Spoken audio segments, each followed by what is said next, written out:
dano moral coletivo sempre foi um tema controvertido. A própria existência e possibilidade da condenação de alguém por causar dano moral à coletividade sempre foi um tema difícil, um tema controvertido, um aspecto do direito que sempre gerou muito debate. Mas aqui nesse vídeo nós temos o propósito de ser sempre objetivo, essa é a ideia do canal. Hoje está resolvido e pacificado na doutrina da jurisprudência que o dano moral coletivo é possível. O que nós vamos discutir é se ele é possível em razão da prática de um ato ímprobo, porque a lei de improbidade trouxe um rol de condutas, às vezes taxativo, às vezes apenas enumerativo, e previu as sanções respectivas. Não trata a lei de improbidade da possibilidade de dano moral coletivo, até porque o dano moral não é propriamente uma sanção, mas uma indenização ou uma compensação em razão de um ato ilícito que viola direitos extrapatrimoniais. O STJ, no apagar das luzes de 2025, dia 16 de dezembro, proferiu um julgamento muito interessante sobre esse tema, segunda turma, sobre a relatoria do ministro Teodoro Silva Santos.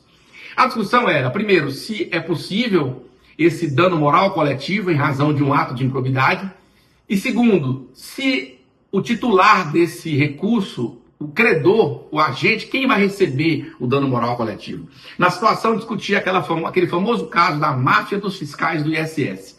O que se discutia era se é possível que o agente seja condenado pelas sanções de improbidade e ainda reparar, compensar um dano moral coletivo. E uma das teses de defesa, uma das teses do recurso, era de que essa condenação do dano moral coletivo geraria enriquecimento ilícito para o ente público.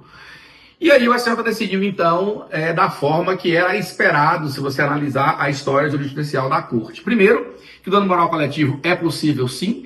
Segundo, que ele é possível, que ele é cabível em casos de improbidade administrativa, claro, em situações excepcionais, de extrema gravidade, em que a conduta ultrapasse os limites daquilo que está previsto na norma e também tem aptidão para alcançar os direitos extrapatrimoniais da coletividade.